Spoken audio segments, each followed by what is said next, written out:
So what's the whiskey of the night?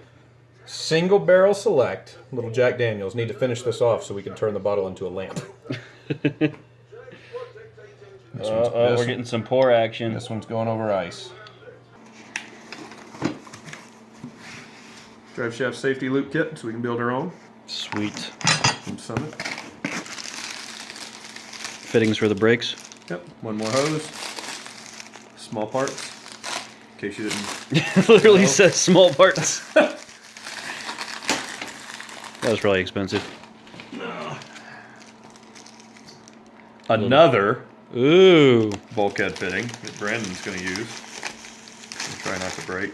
Oh, I'm going to break it. We got a couple of these new fittings, and these ones screwed in with 0 effort. So something had to have been wrong with that last batch that we got, which is just terrible. They sent you some new wrap? Yep. The heat shield products did well. We just let them know that we were a little disappointed in the other product. They sent us a whole new roll, even though we didn't buy it directly from them, and so we're going to reapply it. So the manufacturer sent you a new roll even though you didn't ask for it. That's right. And even though you didn't buy it directly through them. Yep, cool guys. Appreciate it. So we're going to be redoing the template here after we peel that other stuff off. He just made a poster board version. Just poster board version of the template. A little easier to work with. Yep. Then we'll apply it. So it looks like it just peels right off. On a cold day, even. On a cold day. It's clean. Look at that. Yeah. Not even much residue. Granted, it hasn't been run in a hot engine bay. Yeah. We can't speak to real world removal. Alright, so it looks like we're starting to map out some of the wiring. Just trying to determine what needs to be run to the back of the car.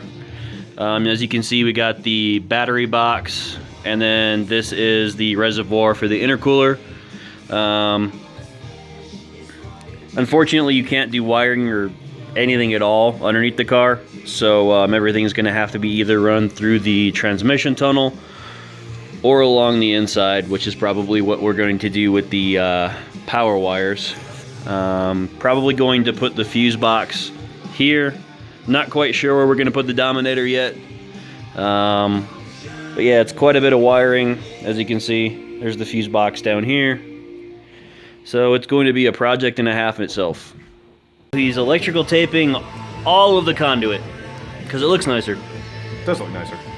And what size conduit is this? This is 1/2 inch. The one next to it's 3/8. It's like 3 ounces of electrical tape. That's a lot of weight for this car. That's a lot of weight. I'm gonna have to go on a diet. As you can see, the aluminum conduit he added earlier, we ended up using that to feed some of the wiring. So some of this will be going to, I believe this is the taillight. We got like license plate. I think this is the taillight wiring. Not sure what the third one was. Do you remember what the third one was? The long one is the license Yep. plate, taillight, and turn signals. Okay, and turn signals. And then same thing on the other side, just no license plate. Yep. So you can see we kind of came through the conduit. Then he's also got this nice braided cable. And he did electrical tape everything, so makes a nicer fit and finish. Here's the view from underneath. You can see the wiring coming up through the conduit. So this is mostly just body harness stuff right now.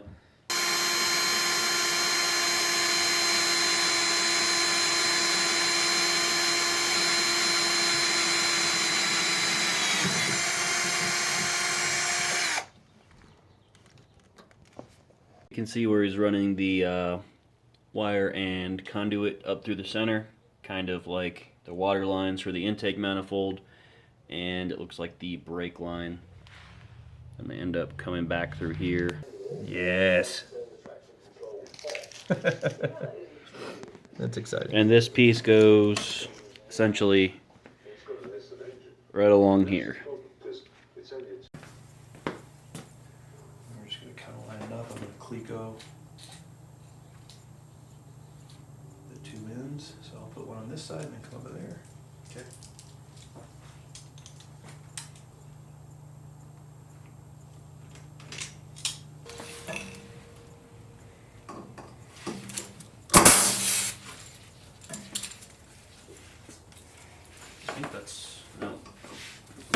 Where'd you throw that tool? The Clico thing? Yeah, behind you. Yeah.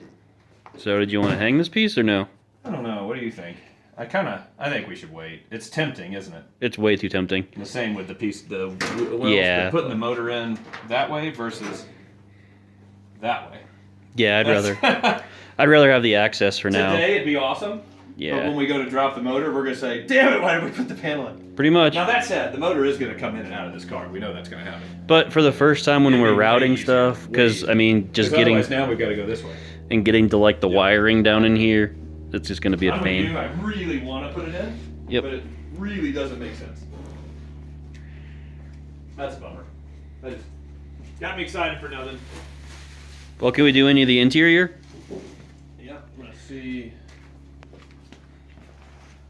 what we can do for some panels here. That is a big panel. Is that the floorboard, I assume?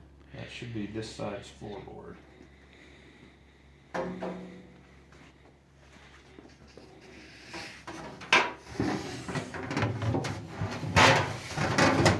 Something like that. Yeah. So this would go on pretty much last. So it would be this piece, and then this piece, and then this piece. So in to out. This one first, actually. Right? Well, wouldn't that be last or second to last? Because doesn't this little flap go under? Or they just go on kind of at the same time. You silicone them, Clico them up, and then rivet them at the same time. Ugh. Yuck, that's right. We're gonna get silicone-y.